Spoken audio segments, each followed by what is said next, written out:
Hey, what's up everyone? Welcome back to the channel.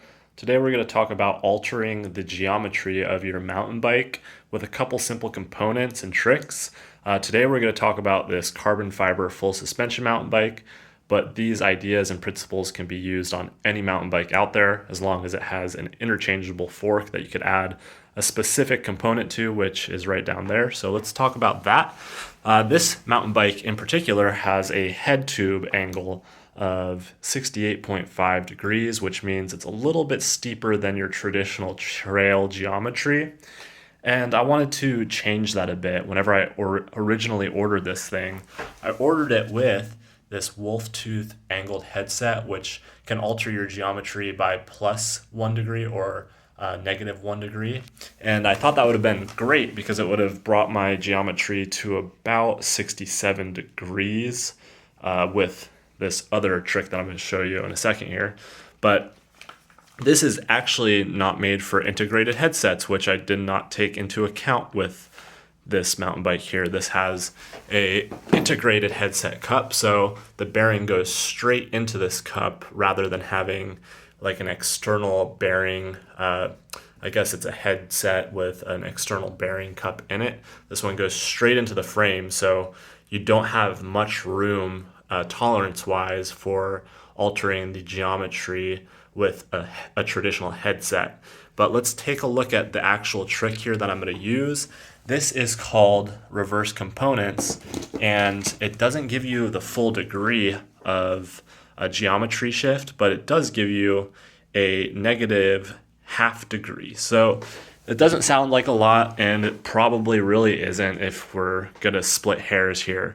But in my opinion, it's going to offer me enough. So this will change your geometry by -0.5 degrees. So you can't add any head tube, or you can't add to your head tube angle. You can only take away from it with this method. So if you're wanting to alter your geometry and steepen up the head tube angle, then this will not give you the opportunity to do that, but this one here will, so long as you have the traditional head tube without the integrated bearing style. So this is gonna take away 0.5 degrees of 0.5 degrees out of my geometry, bringing my total head tube angle down to 68 degrees. And so that's actually pretty close to, this is not a Scott Spark, but the Scott Spark has a geometry of 67.2, I believe, in the head tube angle. And that is with their new 120 frame, I believe, if I'm not mistaken. It could be with their previous frame that is the same as this one. But so that little piece there, let me show you what it does. It actually goes onto your fork, as the race typically would sit right here and it would be pretty flush with the fork. But this one is going to, sorry, this is hard to do with one hand. This one's gonna sit on there, and you can kind of see the shape of it already. It's got the race on top, and then essentially it just extends it decreases the length of your actual steerer tube here. So it brings up your head tube by 0.5 degree, and it actually slackens your bike. The one negative with this, I guess if you want to call it a negative, it will affect the overall geometry of your bike. So it might raise your bottom bracket a bit and change some of the seat tube angles and whatnot. But in my opinion, it's not going to make a huge difference to begin with. So it will change the feel. I've read some accounts on the forums that they've put this onto a pretty steep head tube angle bike, and they can feel the difference, especially on like a downhill bike. So this will change the feeling of your bike and make it more stable on downhill terrain.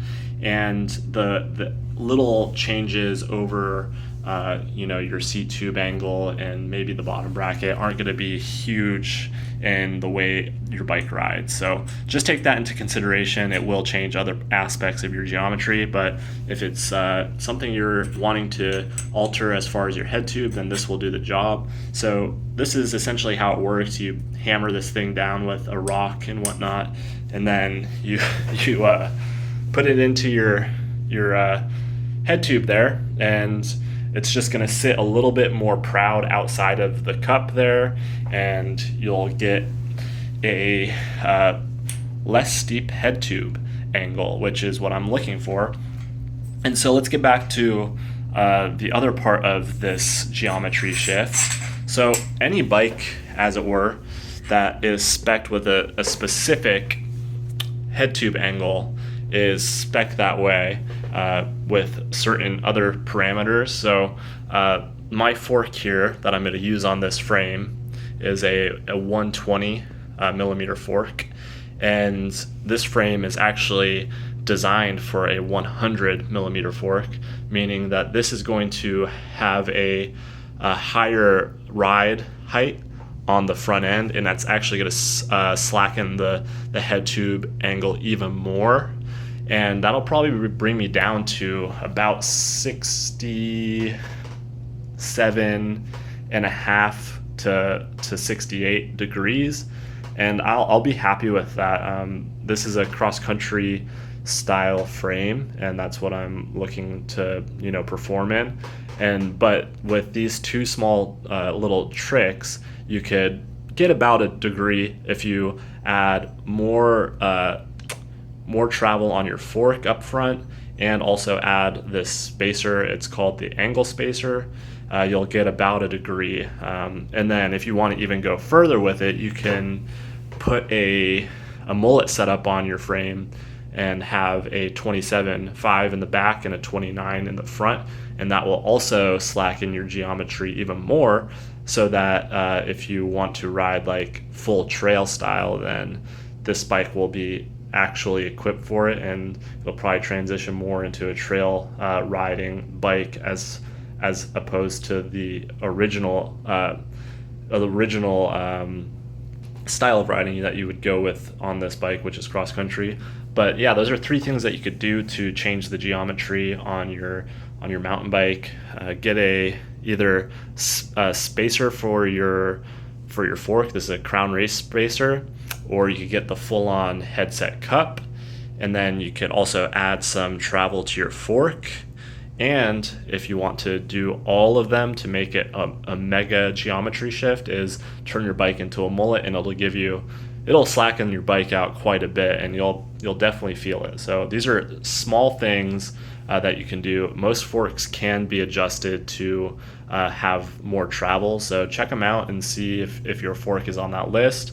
This spacer was only about $10, or maybe it was like 15, and that's giving me -5 degrees already on top of these other two alterations that you could do pretty much for free. In my mind, free, because I have two wheel sets of 27.5 and 29. But again, just take it at your own will. And if you want to change your geometry on your bike, then that's how to do it. And it can be done relatively cheap. So there you go. Don't forget to go out there and create your own adventure however you can. Spread some positivity. If you have any questions, let me know, and be on the lookout for this build down the road.